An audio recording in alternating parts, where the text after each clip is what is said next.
Faltan 6 minutos para las 11 de la mañana en todo el país. Lamentablemente tener que hablar de casos de discriminación, de acoso, de racismo, de violencia. Bueno, yo no quiero decir, nos vamos a tener que acostumbrar a convivir con esto. No, hay que darle lucha, abrazo, partido.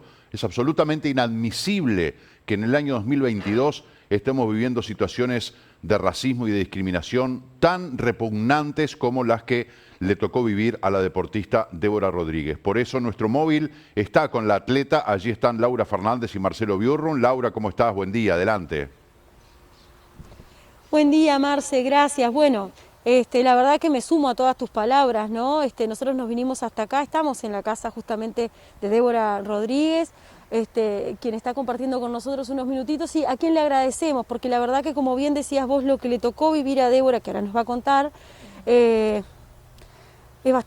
no hay palabras, es repudiable por donde lo mires. Débora, gracias por recibirnos. No, por favor, gracias a ustedes y al canal, ¿no?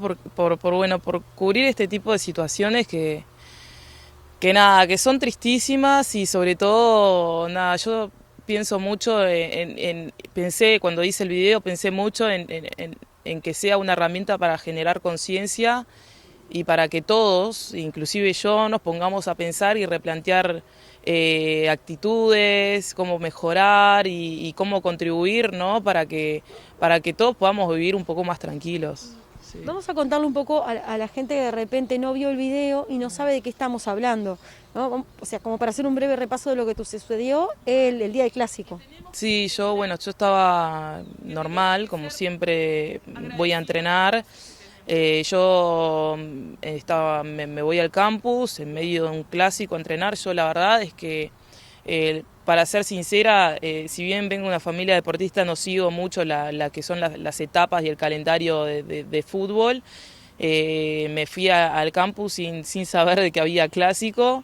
Y normal fui y bueno, me metí a la pista a hacer mis actividades, a entrenar, cumplir con mi entrenamiento diario. Y cuando estoy en el entrenamiento, los hinchas me empiezan a gritar, desde insultos como negra sucia, negra de mierda, empiezan a insultar a mi madre, a agredir a mi hermano, porque mi hermano es un ex jugador de Peñarol. Y bueno, me empezaron a decir cosas de mi hermano, a decirme cosas a mí, que agravios que estaba, además, ¿no? sí, que era horrible. Y la verdad es que, para ser sincera, o sea, lamentablemente en mi carrera deportiva me ha pasado de vivir situaciones de recibir a veces, no, la verdad que no siempre, porque no digo que es la general, pero por algunos momentos comentarios, capaz que comentarios negativos, pero más sobre las redes sociales, que tampoco está bien. Pero nunca me había pasado de vivir una situación así, tan violenta, yo estando presente. Y en un momento, cuando empezaron los insultos, yo me tranquilicé, dije, no voy a contestar, no voy a decir nada, no, calmate, calmate. Pero claro, cuando empiezan a meterse con tu familia y empiezan a meterse contigo, cuando vos no estás haciendo nada, estás entrenando, ni siquiera estás siendo parte del espectáculo, yo me empecé a enojar y les empecé a increpar y les empecé a decir por qué ellos me estaban agrediendo, por qué les había hecho yo a ellos, por qué me estaban insultando. Y fue como peor, ¿viste? Fue como que más me insultaban, y realmente nada. Yo realmente me sentí un poco acompañada con el tema, con la policía que estaba ahí presente. Me dijeron, Débora, no les contestes, andate o terminá de hacer tus actividades y retirate, y me fui. Además te tiraban con botellas y cosas desde la tribuna, ¿no? Sí, la verdad que fue una locura. Yo llegué a mi casa llorando, pero de la impotencia y de la rabia, o sea, de la rabia de que cómo podemos llegar a ese punto como sociedad de agredir a otra persona porque sí, ¿me entendés? Porque ni siquiera era parte ni de una discusión, ni de un problema, ni de una situación, y agredirme gratuitamente, porque sí, porque ¿sabés qué? Me vio, no me gustás, no me caes bien, no me cae bien tu hermano, y te voy a insultar y te voy a agredir. Y yo cuando llego a mi casa dije, voy a hacer un video, pero voy a hacer un video concientizando a la gente, de que hablemos desde el amor, hablemos desde la empatía. A nadie le gusta que lo insulten, a nadie le gusta que lo agredan, a nadie. Yo creo que a ninguna persona le gusta que recibir comentarios y agravios. Entonces me parece que está bueno que nos pongamos en una situación donde si a mí no me gusta que me lo hagan, ¿por qué lo voy a hacer? O sea, ¿qué va a sumar que yo diga esto? ¿Va a sumar algo positivo? ¿Va a sumar algo negativo? Me parece que está bueno que podamos construir esto no son situaciones aisladas, esto pasa y mucho. Y yo porque tengo la posibilidad de que hoy tengo a Canal 11 que me está acompañando y un montón de medios más que están cubriendo esta situación. Pero a raíz de esta situación un montón de gente más, de personas más, me han escrito diciéndome que pasan por situaciones de violencia. Y no hablo solamente violencia por ser negra como me pasa a mí hoy. Hay mucha gente que recibe violencia por discapacidad, por su sexualidad, por ser extranjero, y me parece que eso es repudiable y hay que empezar a repudiar esas cosas. Yo siempre digo que la sociedad no va a mejorar si nosotros como individuos mejoramos. Entonces, o sea, para mí ese video fue como, ok gente, vamos a hacer un llamado de conciencia y a replantearnos todo, yo también me incluyo, ¿qué es lo que estoy haciendo mal? ¿Qué es lo que puedo hacer para mejorar? ¿De qué forma yo puedo contribuir para que la situación mejore? Y esto es una construcción de uno a uno. ¿Sabes qué? Antes de salir al aire, Marce, nosotros estábamos hablando con Débora y yo le decía que a todos nos pasa por algo, ¿entendés? O por la estatura, o por el peso, o por el color de piel. Y que a veces las cosas depende cómo uno las diga. O sea, mi pensamiento era así, digo, no es lo mismo usar la palabra negra para insultar o usar la palabra negra de una forma cariñosa, lo cual Débora me decía que no. Vamos a dejar de usar esas palabras, me decía. Sí, hay que dejar de usar esas palabras y yo creo que hay que usar terminologías que se utilizan de por sí y de forma cariñosa y que creo que hay que erradicar ese tipo de términos porque cuando uno lo usa para bien, también se puede utilizar como para mal también, ¿me entendés? Eso da lugar a que yo te pueda decir negrita y ese mismo término utilizarlo para decir algo negativo como negra de mierda, que fue lo que me pasó a mí. Entonces, si yo tengo nombre y tengo apellido y mi madre cuando nací me puso un nombre y mi padre también, es porque realmente espero que la gente use mi nombre y use terminologías que sean en sí, o sea, que sean linda, bella, no sé, mi amor, o sea, que se utilicen terminologías que sean sanas. A mí realmente, yo siempre digo, yo no me avergüenzo de ser negra. Para mí ser negra es el mayor orgullo y la mayor bendición que me pudo dar Dios y que me pudo dar mis ancestros y mi familia, porque mi color, yo amo a mi color y estoy muy orgullosa de lo que soy. Pero también espero que haya respeto y no solamente hablo de lo que es el racismo, lo que yo viví por mi color, sino que hablo de forma generalizada, hablo por todas aquellas personas que se sienten discriminadas como decía anteriormente, por su sexualidad o por su talla o por cualquier otro tipo de discriminación y me parece que hay que hablar con cariño, hay que hablar con amor, que a todos nos gusta recibir un cariño, un abrazo, un beso, un mimo y me parece que desde ahí es que salen cosas lindas, que salen cosas buenas y que salen cosas positivas y creo que desde el amor es que se construye y yo también vengo haciendo un crecimiento personal hace bastante tiempo y por crisis también, que ojo, yo también me han pasado cosas y he vivido situaciones y también me he mandado mis macanas como cualquier otra persona. Pero creo que lo bueno, o sea, y lo importante es replantearse, todos estamos a tiempo de cambiar y de crecer y de evolucionar como persona y creo que desde ese lugar se crece muchísimo, así que bueno, esperemos que mejore, yo solamente espero que mejore y que sea un momento de reflexión para todos. Débora, ¿denuncia? ¿Quedó hecha o no? El tema fue que en el momento que me pasó, yo estaba tan enojada que no reaccioné cuál tenía que ser el procedimiento que debería hacer para poder denunciarlos. El tema es que yo los vi a ellos, pero yo no sé quiénes son. Y tampoco yo estaba con mi teléfono en la hora del entrenamiento como para grabarlos y tener, no sé, aunque sea una descripción de ellos como para poder hacer la denuncia. Sí, quizá pensé, ok, hago una denuncia, pero que queda como generalizada. Porque no tengo nombres, no puedo, o sea, puedo describir quiénes eran, pero no tengo nombres, no tengo un video, no tengo una cámara. A mí me pasó esa situación Y yo la conté, y la conté desde una situación de que siempre lo pensé de voy a hacer el video para generar conciencia. Pero me encantaría poder que incluso la semana que viene tengo una reunión como para ver cómo uno puede, qué es lo que uno tiene que hacer y cuál es el procedimiento cuando pasan este tipo de cosas. Lo importante siempre es denunciarlo, pero lo importante siempre es tener evidencia para poder hacer la denuncia.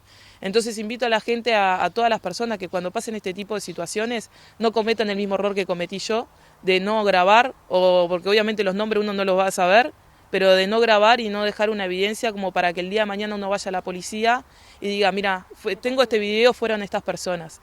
Yo salí re frustrada de la pista, me dijeron, mira, andate porque la situación se va a poner heavy, y me fui, y después cuando llegué le conté a un amigo, me dijo, los tendrías que haber grabado.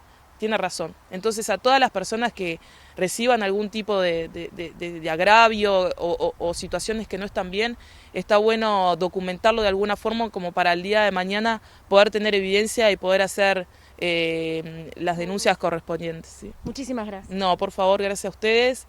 Quiero agradecer a todo Maldonado, amo, estoy feliz bueno, hace 2 años de haber vuelto al departamento después de haber ido a entrenar a Estados Unidos.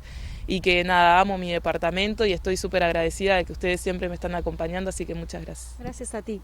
Marce, nosotros volvemos contigo y en un ratito nos reencontramos. Muy bien, muchas gracias Laura por esta entrevista. Bueno, ya dijimos lo que pensamos al respecto. Vamos a cambiar de tema, pasaron 6 minutos de las 11 de la mañana. Estamos comunicados vía Zoom con Eduardo Gudinas, es investigador, especialista en temas ambientales, científico, un ecologista uruguayo, columnista además y analista. En el año 2015 integró la lista de los 50 intelectuales iberoamericanos más influyentes del año, según un prestigioso portal. Además, Gudinas integra el Centro Latinoamericano de Ecología Social. Gracias por atendernos, un gusto recibirlo en nuestro programa. ¿Cómo le va?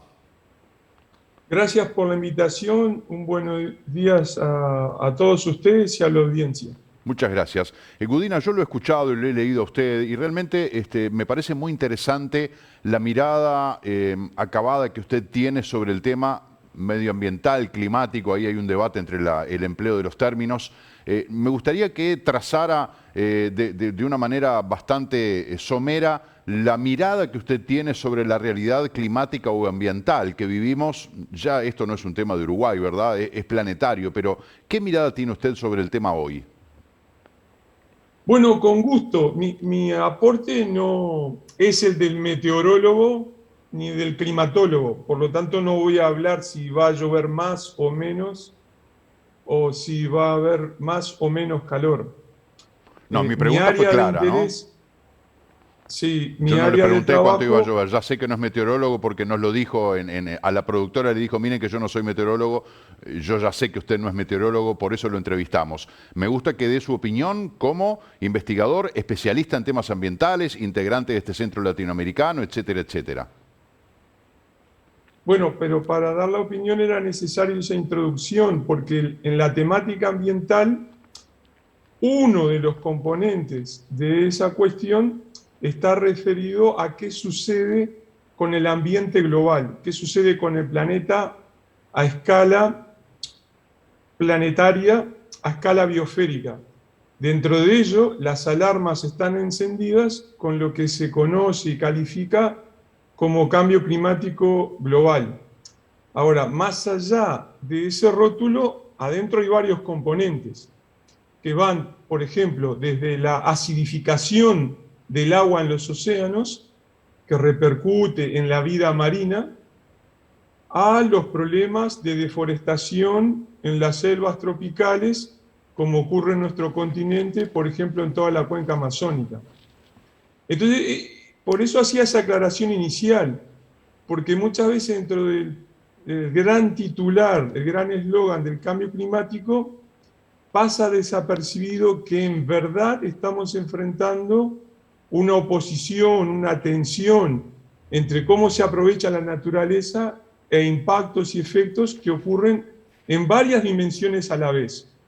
Y a su vez, esa escala planetaria global está embebida en lo que sucede dentro de América del Sur, y allí estamos nosotros incluidos como Uruguay. Ahora, Uruguay, obviamente, cada individuo puede hacer algo para colaborar con revertir esta situación, ni que hablar un país.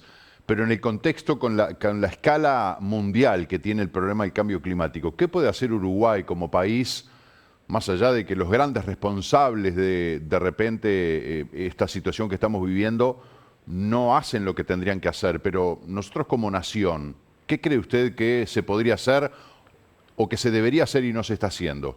Así como también resaltar cosas buenas que se puedan estar haciendo, ¿no?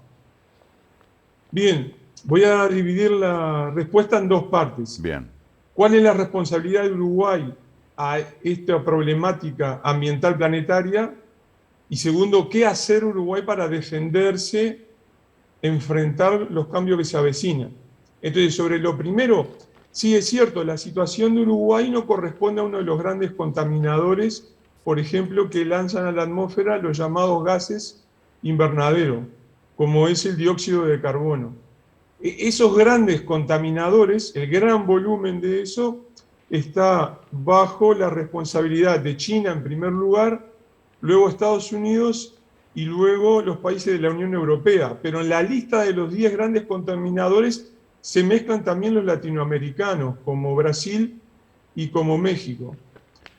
Por otro lado, hay una cuestión real que tenemos que comenzar a asumir, es que todos los que hacen una emisión absoluta pequeña de gases contaminantes, todos dicen, como yo emito poco, quiero zafar de las restricciones, de las medidas necesarias para avanzar en una alternativa ambiental.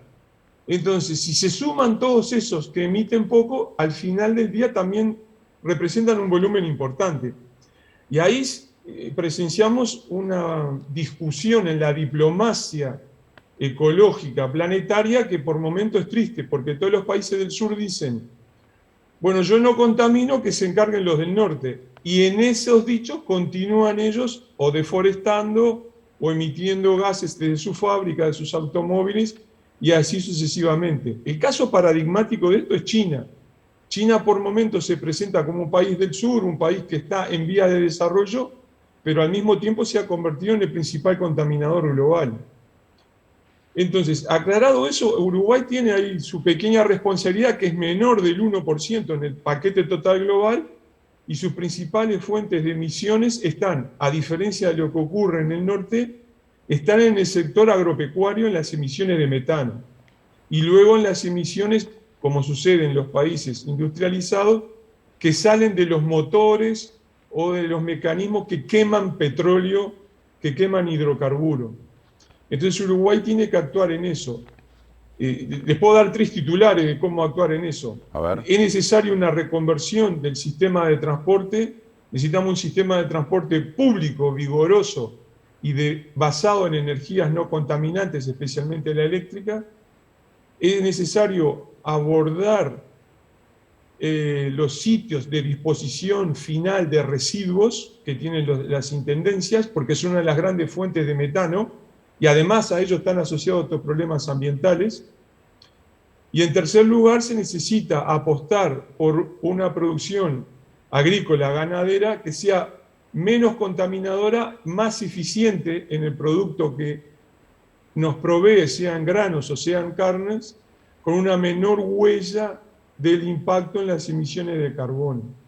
Ahora, dicho esto, pasando a la segunda parte, Uruguay se va a tener que preparar para este cambio climático que está en marcha, no tiene cómo zafar. Y entonces, por un lado, va a enfrentar crecientes eventos extremos, según predicen los modelos que nos provee el Panel Internacional en Cambio Climático. Entonces, ocurren hechos llamativos. El promedio, por ejemplo, de lluvias en el mes o en el año puede ser el tradicional, pero estas lluvias se acumulan en 1, 2 o 3 días, mientras que a la vez se suman semanas de déficit hídrico. Entonces, esos son los eventos extremos a los cuales se refiere la advertencia en políticas ambientales. Cuando hablamos y además tiene un problema con la costa. O sea, a medida que avance el cambio climático, el nivel del mar va a aumentar y va a haber también mayores eventos extremos que van a dañar la infraestructura costera. Gudinas, cuando hablamos de eventos extremos, todos nos asustamos, nos preocupamos, porque o lo que vemos que pasa en otras partes o cuando vemos que también está golpeando nuestras puertas eventos climáticos de magnitud temeraria, ¿no? Ahora, yo leí un artículo que escribió usted en el año 2018 en Montevideo Portal, que tituló Asesinatos silenciosos, en la que hacía referencia a la pérdida de especies y plantas, especies de plantas y animales en todo el planeta, el ritmo acelerado de desaparición, pérdida o degradación de los hábitats naturales, la sobreexplotación de especies por encima de la capacidad de reproducción, la caza furtiva, la tala selectiva, la contaminación, son todos elementos lapidarios que destruyen cualquier ecosistema por donde se lo mire. Ahora, tanto como esto que acabo de decir, como esos tres grandes lineamientos que usted marcó, el transporte público, la disposición de residuos y el tema de la ganadería y la agricultura, si pudiéramos lograr o si fuera más eficiente, más amigable el cambiar de práctica, ¿por qué seguimos empeñados en llevar adelante esta forma de hacer las cosas? Bueno, ahí hay varias respuestas para darle, pero agradezco la lectura ahí de las notas en Montevideo Portal, porque ese ejemplo que tú acabas de dar y que hayan pasado tantos años demuestra que hay una resistencia, no solo que es político-partidaria, no solo estamos hablando de las limitaciones que tienen los diferentes partidos políticos para lidiar con la problemática ambiental, porque fíjense en ustedes que todos esos ejemplos, sean los referidos al estado del clima planetario o esto de la crisis de la biodiversidad, ocurren desde el régimen que maneja el Partido Comunista en China hasta el capitalismo convencional de Biden o de Trump en Washington. Entonces, la pregunta de fondo es eso: ¿por qué distintas corrientes culturales, políticas, repiten ese tipo de vinculación tan depredadora con la naturaleza? Ese es uno de los temas precisamente que analiza la ecología política. ¿Cuáles son esas bases en la cultura, en la sensibilidad, en el afecto, que nos hace indiferentes como sociedad, como país, a la destrucción de nuestro entorno, que nos hace naturalizar que vivamos rodeados de, por ejemplo, desperdicios o consumamos alimentos contaminados y así sucesivamente? Y nos cuesta tanto desapegarnos de hábitos de consumo que sabemos que dañan al ambiente y a la salud pública. Usted habla de este tiempo, ¿no?, de retrospección, de que usted escribió esto en el 2018, estamos en el año 2022, poco y nada ha cambiado, yo no sé si en algún aspecto hasta no habremos empeorado. Y el sábado pasado nuestro canal emitió una película del año 2004, yo el otro día hacía la referencia, que se llama El día después de mañana, donde se ve en obviamente, una pieza de ciencia ficción, una catástrofe planetaria como consecuencia del cambio climático. La película esa se estrenó en Uruguay hace 18 años. Hoy, en el 2022, la situación mundial es igual o peor desde el punto de vista climático. Los compromisos de los gobiernos, de los grandes contaminantes o de los pequeños contaminantes, acá estamos todos en el mismo barco, en el mismo océano, mejor dicho, en distintos barcos, ¿no? Pero en definitiva estamos todos comprometidos con lo mismo.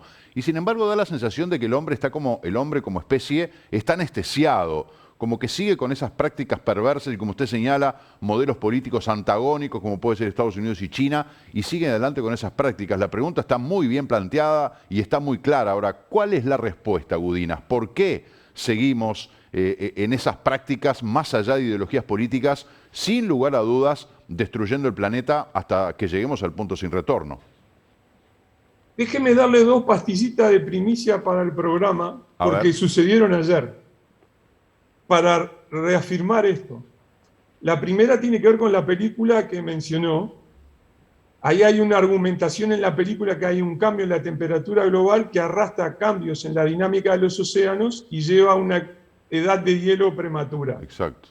Ayer se publicó un estudio en Avanzada que demuestra que en el año 2021 volvió a aumentar la temperatura promedio de los océanos. Ayer se publicó. Y se suma al aumento del año 2020. Entonces, todas las semanas se acumulan nuevos estudios que advierten de estas señales en diferentes sitios. Y en el plano institucional, la primicia también para ustedes es que ayer se publicó, ayer se conoció que la administración Biden, en su primer año en Washington, en la Casa Blanca, otorgó más de 3.000 permisos de explotación de hidrocarburos en Estados Unidos. 1.000 más que los que entregó Trump en su primer año de gobierno. Con lo cual, todo el discurso de la administración Trump y las iniciativas que hizo en la Conferencia de Cambio Climático de diciembre pasado se desvanecen, porque da más permisos incluso que Trump, que era como el ícono del antiambientalismo. Entonces, ¿qué hacer ante esto? Bueno, son cambios que van más allá de la política, son cambios en la base cultural, incluso son cambios en la sensibilidad que tienen las personas frente a la naturaleza. Y ahí hay una ventaja del mundo rural, de la familia rural, por su apego más estrecho, sea la cañada, sea el monte o sea el arroyo. Y una dificultad creciente por las mayorías urbanas que viven en un ambiente artificializado y que muchas veces poco y nada saben de la naturaleza de las cuales dependen, ¿no? Muchos se preguntan si moriremos congelados o moriremos quemados, calcinados en un infierno. El día después de mañana habla de un congelamiento brutal y lo que estamos hablando ahora que usted señala, estamos hablando del aumento de temperatura que se habla que si sube 1 grado, 2 grados, porque además son mediciones mínimas que uno dice, pero ¿cómo 1 grado o 2 pueden generar tanto destrozo? Bueno, ¿cuál es el camino? ¿Vamos rumbo a congelarnos o rumbo a incendiarnos? Vamos rumbo a esos eventos extremos. Por ejemplo, en el año pasado hubo récords de temperaturas hacia abajo, de frío, en Sudáfrica, que está a latitudes similares a las de Uruguay. El año pasado también hubieron récords de temperaturas increíblemente altas en el círculo polar ártico, próximos al Polo Norte, en la Siberia rusa. Entonces, bajo esa circunstancia, no es que el extremo de temperatura nos vaya a afectar a nosotros, sino que antes va a haber serios problemas que eso sí van a impactar directamente, tales como serios problemas en las prácticas agropecuarias. Va a haber ciertos cultivos que no van a poder llevarse adelante en alguna zona del planeta, otros cultivos se van a cambiar de lugar, crecientes problemas en el acceso al agua. Fíjense en ustedes que Brasil sigue atravesando una mega sequía que ya lleva por lo menos 2 años en varias regiones, está con un severo déficit hídrico, y toda la zona central de Chile, aquí cerca de nosotros, del otro lado de los Andes, sigue convirtiéndose año en año, va aproximándose a constituirse en un semidesierto o a un desierto similar al del norte que tienen en el país. Entonces son esos pequeños cambios que a veces pasan desapercibidos, pero tienen antes repercusiones en la salud y en la economía.